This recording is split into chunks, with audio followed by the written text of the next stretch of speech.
Notre Seigneur Jésus utilise la parabole du levain pour comparer le royaume des cieux.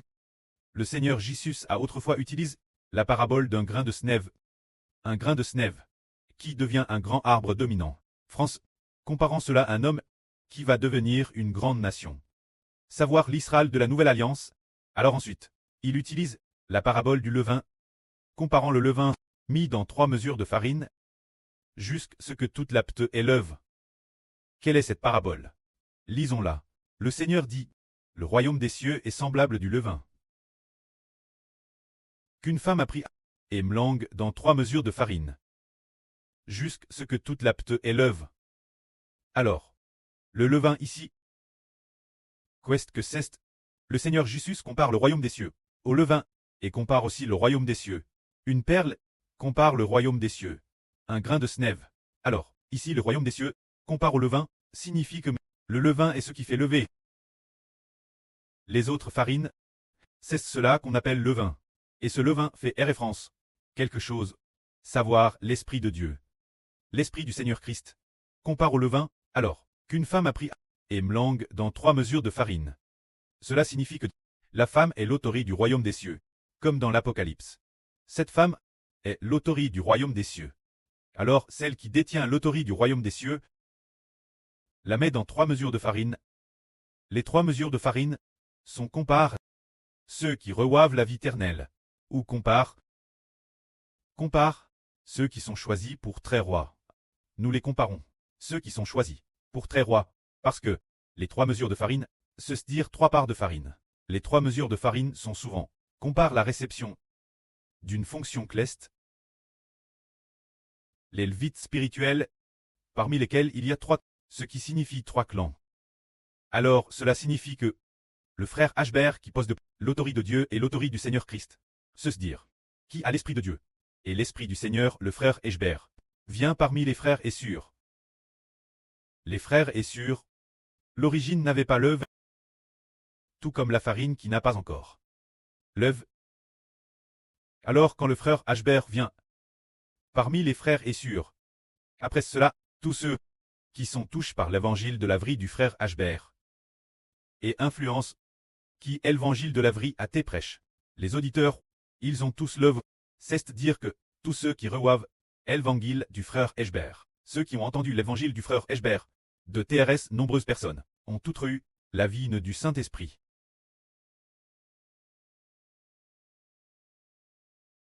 Cela raconte que le frère Ashbert qui a l'Esprit de Dieu et du Seigneur Christ, le frère Ashbert vient dans le monde pour prêcher la vie, travers Internet, en direct ou par vidéo. Une telle vie t'en prêche. Alors la vie doit traire proclame toutes les nations. Ce moment tel, les gens de toutes les nations sont comme 3 mesures de farine. Alors, ceux des 3 mesures de farine, ayant coup disent, ah, ce que dit le frère Ashbert est très bien. Le moment venu, ils ont aussi le vin. Comme du levain, ils ont le vin, ce qui signifie que le moment venu, ils ont cru. Une fois qu'ils ont cru l'évangile, alors ils ont eu une vie nouvelle et sont devenus l'ève. De la farine leuve. DJ leuve. Mais, quand le levain n'a pas encore te mis dans la farine, cette farine reste comme avant, non lève. C'est dire quand l'évangile prêche par le frère Ashbert. L'évangile prêche, n'était pas encore venu dans le monde. Alors le cœur des gens du monde, l'esprit des hommes restait le madame, sans changement. Mais quand l'évangile du frère Hébert ceste propague toutes les nations. Alors beaucoup de gens l'ont cou. Et il y aura beaucoup de gens qui croiront. Après avoir cru, ils deviennent l'ève. Cette farine leuve. Ils deviennent le peuple de Dieu et de Christ. C'est si merveilleux. L'époque, le Seigneur Christ a dit cela. Qui comprendrait cette parabole? Qui comprendrait que, oh, il y a un homme, il devient le levain, et entre ainsi dans le monde. Il ne cesse de prêcher la vie.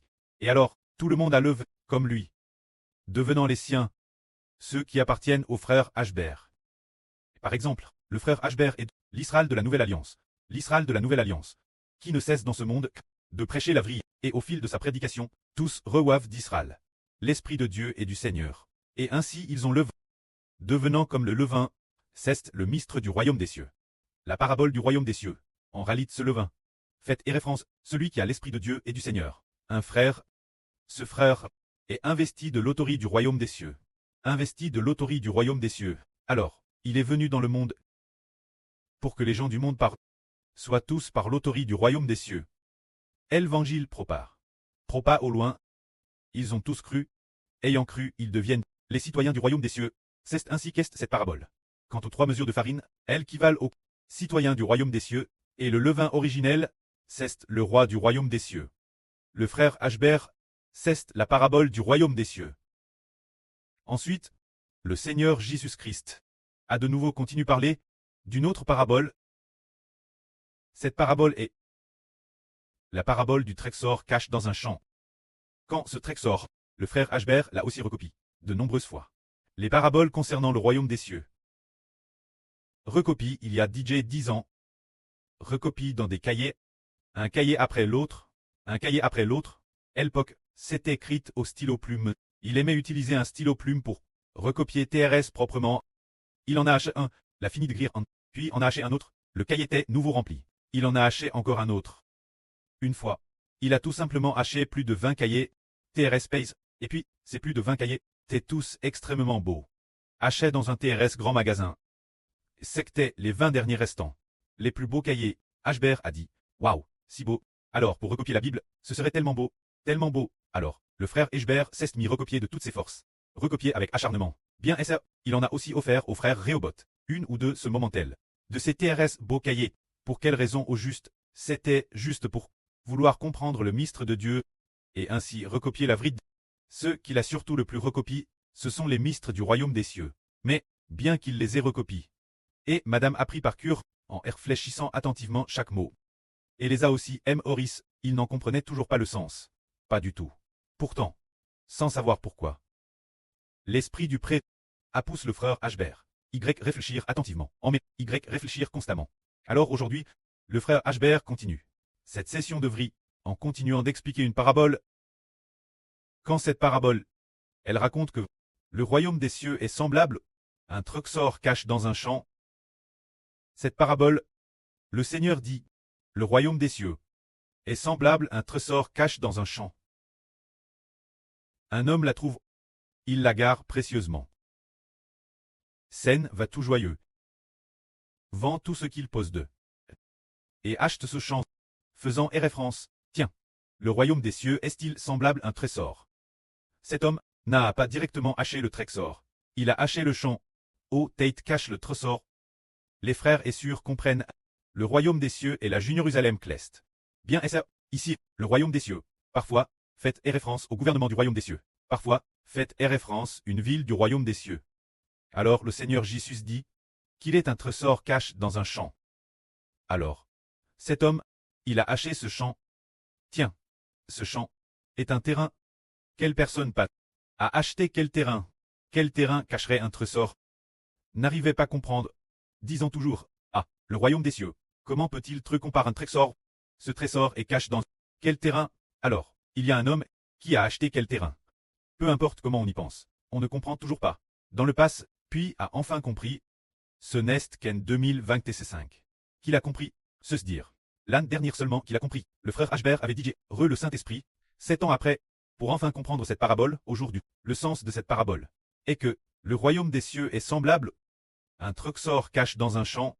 Le trésor, le royaume des cieux ici, compare un trésor, faites référence, la Jérusalem céleste. Ce n'est pas un régime politique. Il s'agit d'un royaume. La Jérusalem céleste est comme un trésor extrêmement belle. Par exemple, nous voyons la Jérusalem céleste. Toute la ville est d'or. Toutes les rues sont d'or. Ah, brillante. Comme du verre transparent. Un or semblable. Et puis, quant aux murailles, elles sont ornées de toutes sortes de pierres précieuses. C'est pourquoi le royaume des cieux est comparé à un trésor, mais le royaume des cieux, la ville céleste, elle devrait être au ciel. Comment peut-elle être cachée dans la terre? Qu'est-ce que cela signifie? Le royaume céleste, la ville céleste est cachée dans, ou plutôt, en dehors de l'univers, dans un certain endroit. En fait, cela signifie que le futur royaume céleste va descendre sur la nouvelle terre. C'est dire que le royaume des cieux, l'avenir, va descendre sur la nouvelle terre. Par conséquent, La nouvelle terre est le terrain qui cache le trésor. Alors un homme va joyeusement vendre tout ce qu'il a et acheter ce terrain. Cela signifie que quelqu'un achète la nouvelle terre. Tant qu'on achète la nouvelle terre, alors naturellement, on obtient le royaume des cieux, car le royaume des cieux, l'avenir, va descendre sur la nouvelle terre. Mais qui donc serait le genre de personne qui peut acheter la nouvelle terre? La nouvelle terre peut-elle être vendue? Qui pourrait? Dieu peut. Il vendre la nouvelle terre. Quelqu'un? C'est en fait pour cette raison.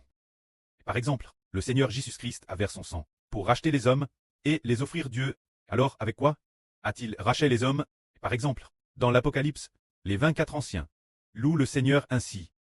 Seigneur, tu es digne d'ouvrir le livre, car tu as été immolé, et par ton sang, tu as racheté pour Dieu des hommes, pour qu'ils obtiennent la charge de roi et de prêtre. Ils régneront sur la terre. Alors le Seigneur Christ est un homme, d'où vient-il? Il a été haché de la terre. C'est-à-dire haché avec quoi?